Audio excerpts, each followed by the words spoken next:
जो गोश्त है इसकी हमने खानी कढ़ाई। पहले निहारी मशहूर हुआ था, हमने चलो निहारी नहीं, ये फ्रीज हुआ था। मैंने 2 धागे, ये तकरीबन 1 kg गोश्त है, इसको मैंने फ्रीज कर दिया था।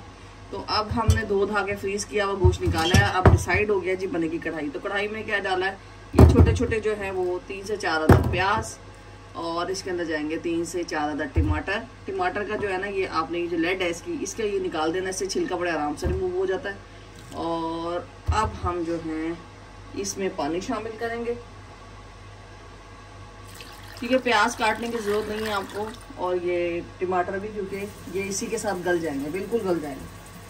तो पानी शामिल करेंगे इसमें, साथ ही इसमें शामिल कर देंगे लहसुन अदरक का पेस्ट, पिसा हुआ लहसुन अदरक और ग्रीन चिली का जो पेस्ट है वो हम शामिल कर देंगे। तो ये देखिए जनाब, आराम से जो है ना ये कढ़ाई पक जाए, चढ़ जानी है। थोड़ा सा ये गोश्त मेल्ट हो जाए और ये चीज़ें थोड़ी सी गल जाए, फिर बाकी मसाले से बाद में डालें। इसे पकते हुए तकरीबन 15 मिनट हो गए। अब हम इसमें शामिल करेंगे मसाले।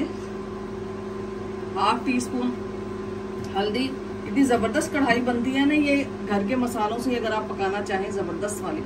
सॉल्ट 1.5 टीस्पून, और उसके बाद इसमें शामिल होगी क्रश चिली 1.2 टीस्पून। इसके बाद इसमें हम शामिल करेंगे जीरा और धनिया, भून कर मैंने इसका पाउडर बनाया हुआ है, इसकी खुशबू बहुत प्यारी आती है। तो ये भी डालेंगे 2 टीस्पून, और इसको हम रख देंगे पकने के लिए।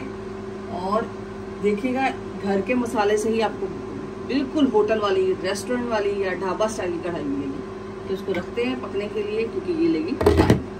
ये देखें जी, अब गोश्त तकरीबन गल गया है, और टमाटर को आपने ऐसे करके इसका जो छिलका है वो इसको अलग कर देना है। ये छिलका ऐसे अलग होगा, सारे छिलके हमने बारी बारी इस तरह अलग कर देने हैं। और गोश्त और प्याज और टमाटर हर चीज़ जो है वो गल चुकी है। तो अब इसका तेज़ आंच पे करेंगे पानी ट्राई। मैंने चेक कर लिया, गोश्त गल गया। ये देखिए टमाटर आराम से छिलका छोड़ा। और अगर आप प्याज की बात करें ना, तो प्याज ये देखिए गल गया प्याज। ऐसा नहीं है कि प्याज को आपको तो तोड़ना पोड़ना पड़ी। ये एक आधे का रह गया, वैसे रिमूव हो गया। और आप ये देखिए गोश्त तकरीबन जो है ना वो गल चुका है। और गोश्त को ज़्यादा नहीं गलाना, ये ना हो कि हड्डी जो है वो बोटी छोड़ जाए। हड्डी को बोटी को नहीं छोड़ना चाहिए। और अब हम इसकी तेज़ आंच पे करेंगे बुनाई, फिर दिखाते हैं। ये आमलेट है सिक्काकाई का, और इसके अलावा आमला जो मैंने पकाया हुआ था उसका ये तेल मैंने बनाया है। फाहद साहब पेपर दे के आए हैं, और इन्होंने जनाब बालों की बिल्कुल भी केयर नहीं की, बर्बाद करके ले आए हैं अपने बाल ख़राब। और बिल्कुल मेरी बात सुनी नहीं। मैंने कहा था तेल शेल लगाना हफ्ते में 2 दफ़ा, और इसके बाल इतने ख़राब हुए हैं। अब देखते हैं इसके 2-3 दिन अपना तेल शेल और शैम्पू जो आमलेट सिक्काकाई का बनाया है उससे लगा के इसके फिर आपको बालों का रिजल्ट दिखाएंगे कि कितना फ़र्क पड़ा है। खत्म हो गया बस, बाल खत्म हो गए। हाँ, तुम्हारे भी तो हो गए खत्म, तेल लगाते हो।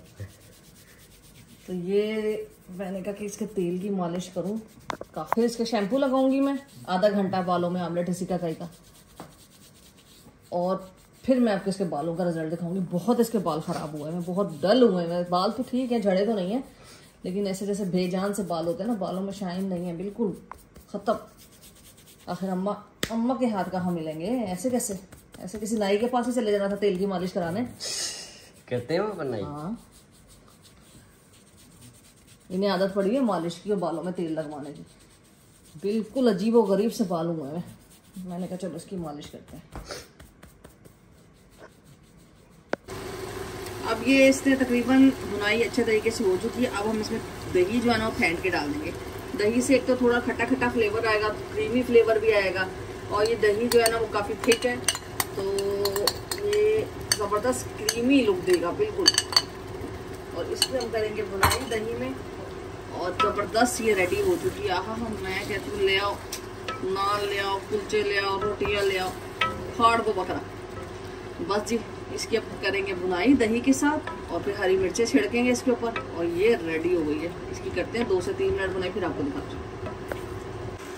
अभी दही पे इसकी बुनाई हो रही, साथ ही हमने इसमें शामिल करनी है काली मिर्च, और साथ ही इसमें शामिल कर दिया जाएगा 1/2 टीस्पून गरम मसाला। अच्छा, काली मिर्च शुरू में इसलिए नहीं डाली थी कि सालों को काला कर देती है, तो बिल्कुल लास्ट में डालना होता है। और अब हम इसमें शामिल करेंगे कसूरी मेथी। कसूरी मेथी से कहता है खुशबू बहुत प्यारी आती है। और फिर इसको रखेंगे 5 मिनट के लिए दम में। तो उससे क्या होगा कि जनाब बड़ी खूबसूरत सी जो है ना ये खुशबू इसके अंदर बस जाएगी और ये घी जो है वो पूरा खत्म हो जाएगा, छूट जाएगा। ये लगा दिया मैंने इसे दम पे।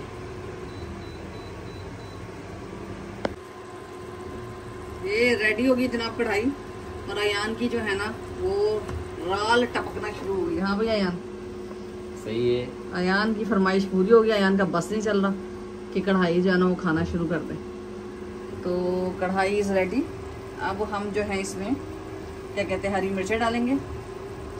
और ये देखें जनाब शक्ल देखो, हाँ तक को कितनी सोनी कढ़ाई।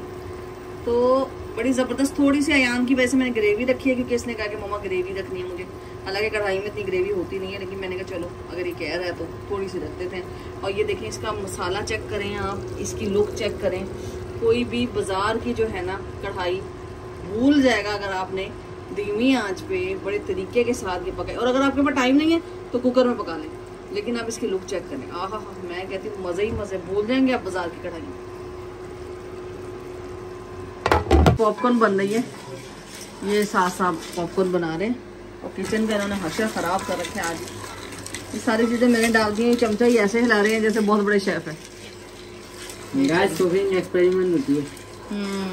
एक्सपेरिमेंट हो रहा है यहाँ पर, बन रहा है ये पॉपकॉर्न।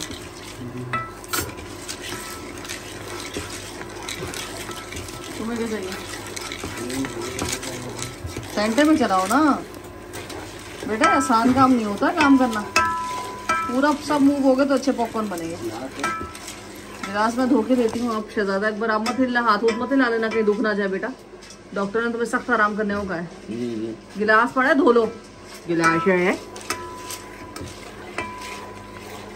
भाई, इसको ऐसे भाईजान, ऐसे ऐसे हर चीज मूव, सब मूव होंगे तो अच्छे बनेंगे पॉपकॉर्न। सही से करो। सेंटर में भी स्पून जो सेंटर के अंदर है। हाँ वेरी गुड। ये देखिए जी शेफ साथ कुकिंग चल रही है। ये पॉपकॉर्न बनना शुरू हो गए, दिखाएं। अभी हमने इस पे कर दिया है कवर, और अब हम इसको स्लो स्लो मूव करते रहेंगे ताकि पॉपकॉर्न जो है ना वो मूव होती रहे। तो उससे क्या होगा, पॉपकॉर्न अच्छी बनेगी। अभी बनना शुरू हो गया है तो अब फोन नहीं हिला सकते क्योंकि इसको छींटे पड़ेंगे। अभी पटक पटक पटक पटक बनना शुरू हो जाएगी।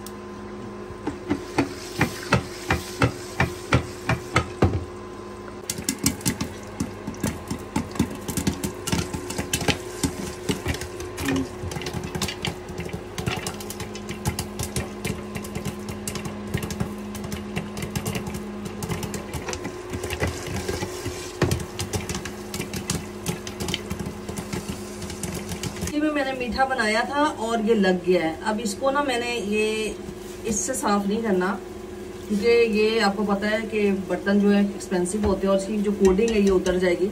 तो मैंने इसके अंदर डाल दिया मीठा सोडा और थोड़ा सा डाल दिया लिक्विड बर्तन धोने वाला, जिससे झाग बन जाएगा। देखिए अब मैं इसको थोड़ी देर पकाने रखूंगी, एक बॉयल देके से छोड़ दूंगी तो ये खुद ब खुद सारा जो कचरा है ना ये नरम होकर ऊपर आ जाएगा और मेरी जो देगची है वो बिल्कुल साफ सुथरी रहेगी। बाकी देगची मैंने नीट एंड क्लीन कर ली है, लेकिन इस तरह से लोग जो है ना ये बर्तन जो इतने एक्सपेंसिव होते हैं, स्पेशली मासियाँ तो रेट लगा देती हैं, लेकिन लोग झामे से साफ करते हैं, ये झामे से साफ नहीं होते। इनकेस अगर आपके बर्तन ये गंदे हो जाए या कोई चीज़ लग जाए तो इसमें आपने मीठा सोडा यानी कोई भी बेकिंग सोडा एनीथिंग आपके घर में मौजूद है वो डाल दें और बर्तन धोने वाला लिक्विड डाल के बॉयल दे दें। ये बॉयल आने के बाद देखें इसकी कंडीशन देखें, ये देख रहे हैं हम अभी गर्म, ये देखो हाथ ही आप हल्का सा हाथ लगाएंगे उतरना शुरू हो जाएगा। ये देखिए इतना खुरचने की जरूरत नहीं, बर्तन खराब हल्का सा इसमें डाल के बिल्कुल आपने स्मूथ हाथों से हल्के हल्के रब करना है। और ये देखिए ये मैं आपको दिखाती हूँ सारा करके। ये इतना सख्त और इतना ढीठ आपको लग रहा था ना, ये जल गया, ये जो चिपक गया है। अक्सर दूध या मीठा पकाओ तो वो चीज़ लग जाती है। तो ये मैं आपको ये देखेंगे कैसा जादू है। ये देखिए कोई मेहनत करने की जरूरत है, मैं इसे पानी में खंगाल के आपको दिखाती हूँ।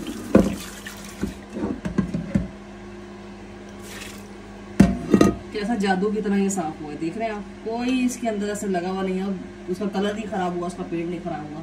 यही मैजिक है इसका। अरे क्यों खुली हुई है भाई, बंद करो उठ के। और टिश्यू के डब्बे उसकी जगह पर रखो, शाबाश। ये देखिए अब ये आवाम नाच नाच के गेम खेल रही थी और अब ये बैठ के गेम खेलेगी। कभी आपको गेम खेलता दिखाऊं ना मैं से, कौन आया ये? आइए आइए, आप गार्डनिंग करके आ गए अपनी? नहीं अभी बाकी है। अच्छा, क्या हाथ गंदे हो गए? माशाल्लाह। नहीं क्या लगा के आए हो? गाजर, कैरेट। कैरेट लगा के आए? तो उसे गाजर ही कहते हैं उर्दू में। और क्या लगाया? और खजूर। और ऑरेंज का भी लगाया होगा सीड? नहीं लगाया। चलो, कब तक उग रहे हैं आपके पौधे? पता नहीं। ये जी चेक करें, ये आवाम जो है ये इस टाइम क्या खा रही है ये। और ये सॉसेस तो तुमने बेड पे ऐसे फेंकी हैं जैसे यहाँ पे तुमने सोना। ये क्या, ये देखें जरा, क्या आवाम, ये फास्ट आपको तो भूख ही नहीं थी। ये देखें, ये सॉस फेंकी किसने बेटा? पहले ये बताओ किसने? मैं अगर मुंह पकड़ लिया ना बेटा तो ये ऐसे ही सारी जिंदगी हो जाए, ऐसे से रहेगा, ऐसे से। नीचे बैठ के नहीं खाना था शीट लगा के? नहीं भाई। ये देखें जी केचप, अल्लाह माफ करे, केचप तो हमारे घर आती है और उससे बद्दुआ है बेचारी। ये तो छोटा साइज है, या तो बड़ा साइज भी नहीं बचता। और ये बेटा ब्लैंकेट के ऊपर कोई तरीका है? ये ब्लैंकेट भी किसका है? किसका है? भैया का होगा। ये देखिए जी। अच्छा, फहद ने तो खाना ही छोड़ दिया ना? नहीं खा रहा हूँ। ये जी देखें, ये इतने दिन से व्लॉग नहीं आ रहा था। ये जो मेरी आवाम है ये मुझे बहुत बिजी रखती है माशाल्लाह। आपका आवाम के लिए कोई पैगाम है? नहीं गाइस। नहीं गाइस। तो खाओ, रुक क्यों गए हो? गाइस ने तुम्हारे निवाले खाने। लाओ भी दो, मेरे बेटे का भी दो भाई। खाली है ऐसे ही खाली है? तुम्हें ना खाली कर दूं मैं? खाली है। मेरा प्यारा सा बेटा, मेरा गुद्दा छोटा वाला, छोटा सा तो बेबी है, स्मॉल क्रॉकरी। बेटा तुम खा लो, एक पड़ा ना पीछे से यहाँ से, फिर देखना क्या हशर होता तुम्हारा। मेरी माँ कहता है आप मेरी माँ है। मैं कही तुम खुद यकीन दिला रहे हो अपने आप को कि मुझे यकीन दिलाते हो।